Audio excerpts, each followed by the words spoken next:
Branthwaite would certainly tick a lot of boxes for us lay people, but of course we're too thick to understand the intricacies of the geniuses that run these things. We're just mere mortals, we wouldn't get it. And that's kind of what triggered me into this frustration today. I talked to you about the email I received yesterday, and after I put that to bed and processed it, I kind of got thinking a little bit about it. So I went spending the day reading comment sections, Echo, Athletic, all the usual ones, just to see what the temperature is within the fan base and what the divide really is. Because we all think sometimes the divide between Liverpool fans is local versus non-local. I think that's a bit of a false statement. From my reading of the situation, and of course my light bulb moment in my own little tiny chimp-like brain, I think it's a divide between those who believe they're superior and intellectually above the rest of us and us thickos. That's where I think the divide is. One of the things I was told was, I hate seeing people like you get stuff so wrong because you don't understand what the way the club is ran is. Okay, I'm open to the idea that I don't understand the intricacies of running a football club, but here's the thing. Explain it to me then. If you're so morally superior and you know what's going on, explain it to me then. To follow on from that, if I am to put my trust and faith and belief in the Geek Squad, which is what I'm going to call these people from now on, who think they are, and I'm not talking about Edwards and Hughes here, by the way, they're bona fide geniuses. They don't come into the equation. But they do have a fault. Sometimes there are unquantifiable things in any type of a negotiation. For example, over Zubimendi, you can argue that they ticked every box, that they got all the right vibes from him, but ultimately they failed. Why did they fail? Well, I don't know, but I'm open to the idea that they could have a lack of street smarts. They could have a lack of reading the situation or reading the person. So numbers, stats and intellect don't cover everything in life.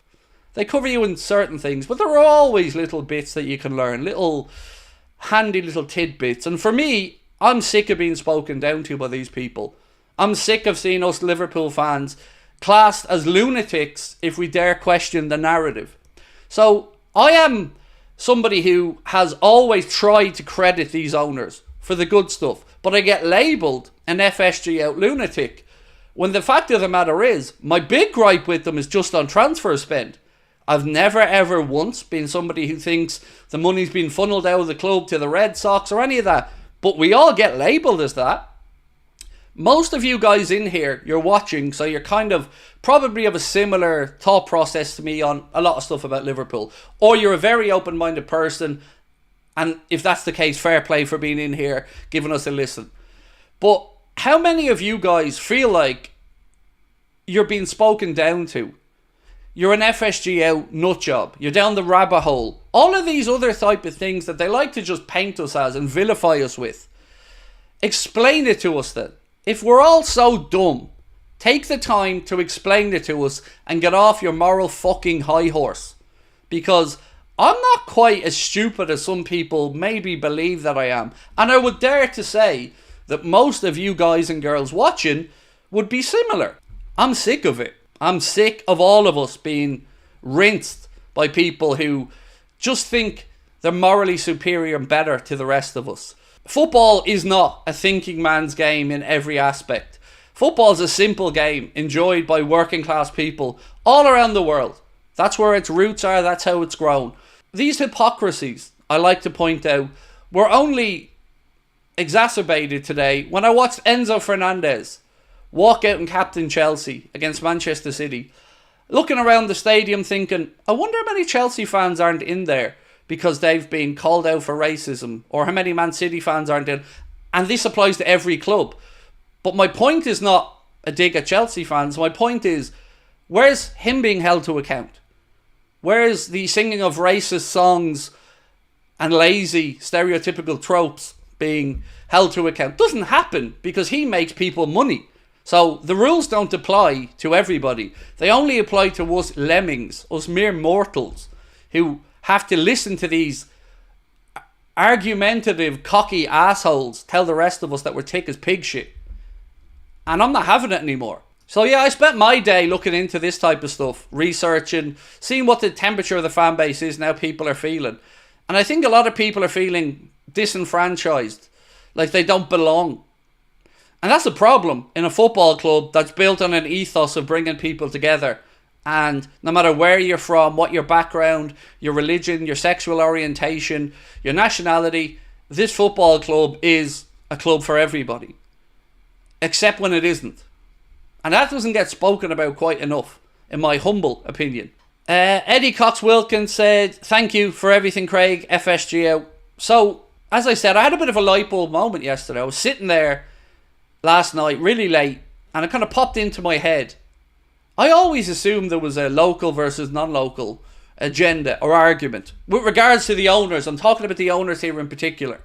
But then when I went over to Liverpool, and certainly the Anfield Agenda audience were not very pro-FSG. Now, of course, not everyone is FSG out, and many people live in the middle where they've done some good, some bad, and you take it as you see it.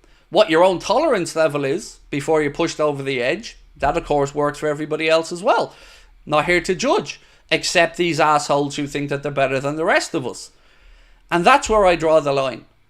Because these people that are so clever, that think FSG are geniuses, that think that we just don't comprehend the level that these superhumans are working at, explain to me why Trent Alexander-Arnold is inside the last 12 months of his contract. Explain to me what data and numbers and metrics show that that's a good idea. Go ahead. Explain it to me. Explain to me how when FSG are so clever, amazing, and we're all supposed to love them, why we woke up one day to be told that we were joining the Super League. And that all of the history, traditions, and the way we've consumed and watched football over the years is irrelevant. Explain that to me. Explain to me how that's a good thing.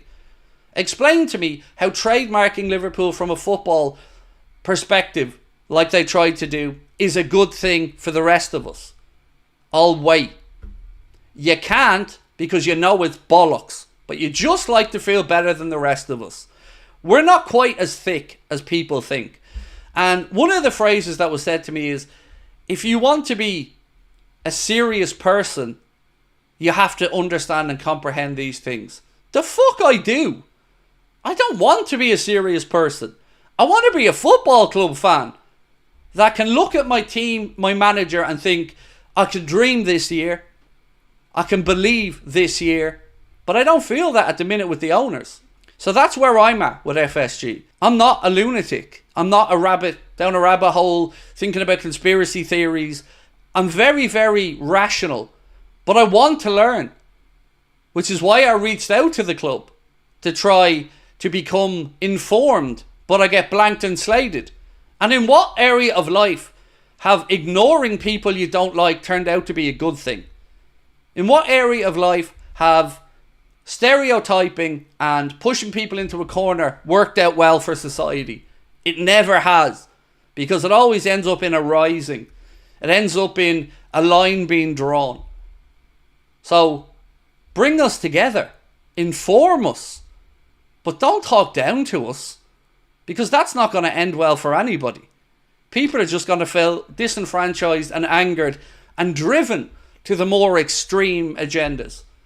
Which isn't, ironically, this channel, because I like to think I'm a fairly rational human being, but I have a thirst for knowledge, and I refuse to be spoken down to by people who haven't got the moral compass or moral beliefs to lick shit off the end of my shoe. I'm getting a bit fed up of hearing about Liverpool being so clever, so patient, willing to remove the outside noise.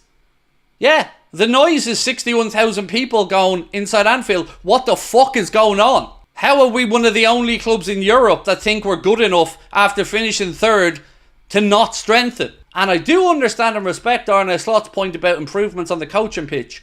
Of course. There's a lot to be said for continuity. There's a lot to be said for improvements with coaching. Obviously. There's also a lot to be said for increased competition. And unquantifiable things like goodwill. So if you want those fans inside the stadium to continue to have Anfield as the cauldron it is, don't take them for granted. Don't take their money, their support, their loyalty for granted. Give them a reason to believe. I don't have a problem with the owners, but we do need some work done in this window. And that's fine, mate. I'm absolutely sound about that. Because you are entitled to your opinion. And you at least are open to the idea that this transfer window hasn't been acceptable so far. And that's sound. I get it. I would never go in on you for that, but I don't have a particularly long list of gripes with the owners. I just think they're cheap. That's my breaking point.